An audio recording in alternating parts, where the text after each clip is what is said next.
జై శ్రీరామ్. అందరికీ నమస్కారం. నమామి ధన్వంతరమాదిదేవం సురాసురైర్వందిత పాదపద్మం లోకే జరారుగ్భయ మృత్యునాశం ధాతారమీశం వివిధౌషధీనాం. ముందుగా మా తల్లిదండ్రులకు, గురువులకు, పెద్దలకు పాదాలు పట్టి ప్రార్థిస్తున్నాను. నేను డాక్టర్ ప్రదీప్ వానపల్లి, విశాఖపట్నం నుండి. అయితే ఈ వీడియోలో మనం తెలుసుకోబోతున్నాము, ఇప్పుడున్న పరిస్థితుల్లో ప్రతి ఒక్కరూ 3 పూటలా గనక ఇది సేవిస్తే దగ్గు, జలుబు లాంటి చిన్న చిన్న ఇన్ఫెక్షన్స్ నుంచి అద్భుతంగా బయటపడతారు. ఇంతకీ దీనికి కావాల్సిన పదార్థాలు ఏమిటి అంటే 3 అవసరం అవుతాయి. ఒకటి, స్వచ్ఛమైనటువంటి మరిగించినటువంటి పాలు. ఇప్పుడే మరిగించాను, వేడిగా పొగలు కూడా వస్తున్నాయి చూడండి. మరి ఈ పాలతో పాటు నాణ్యమైన ఇంట్లో తయారు చేసుకున్నటువంటి పసుపు అవసరం అవుతుంది. మరి ఈ పసుపుతో పాటు మనకి మిరియాల పొడి, మిరియాలను దంచి ఎప్పటికప్పుడు పొడి చేసుకోవాలి నిజానికి, లేదా మూత ఉన్న కంటైనర్లోనైనా సరే ఈ మిరియాల పొడిని సిద్ధం చేసుకోండి. దీంతో పాటు ఇక్కడ నేను పంచదార చూపిస్తున్నాను, పటిక పంచదార అయితే ఇంకా ఉత్తమం.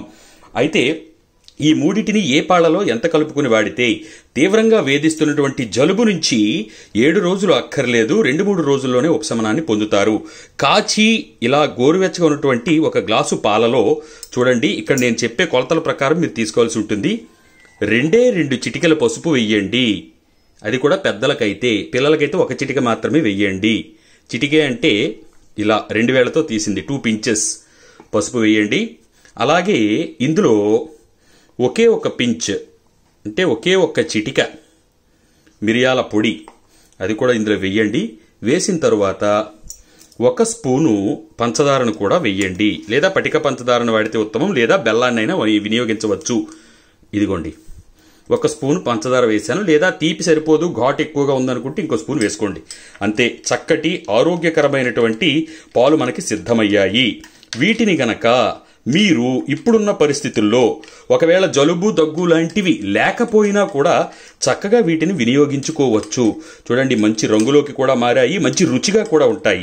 ఇవి ఎప్పుడెప్పుడు సేవించాలి? జలుబు నుంచి మనం ఉపశమనం పొందాలి అంటే, దగ్గు నుంచి ఉపశమనం పొందాలి అంటే, చిన్న చిన్న ఇన్ఫెక్షన్స్ నుంచి ఉపశమనం పొందాలి అంటే ఈ విధంగా తయారు చేసుకున్నటువంటి వేడి పాలను ఉదయం ఒకసారి పరగడుపున లేదా టీ కాఫీలకు బదులుగా ఇది తాగండి. ఎంతో ఆరోగ్యం, ఆనందంగా జీవిస్తారు. అలాగే మధ్యాహ్నం పూట కూడా ఒకసారి ఈ ద్రావకాన్ని సేవించండి. అలాగే రాత్రి పడుకోబోయే ముందు కూడా దీనిని సేవిస్తూ ఉంటే మీకు గుండెలకు పట్టేసి ఉన్న కఫం తగ్గుతుంది, అలాగే దగ్గు తగ్గుతుంది.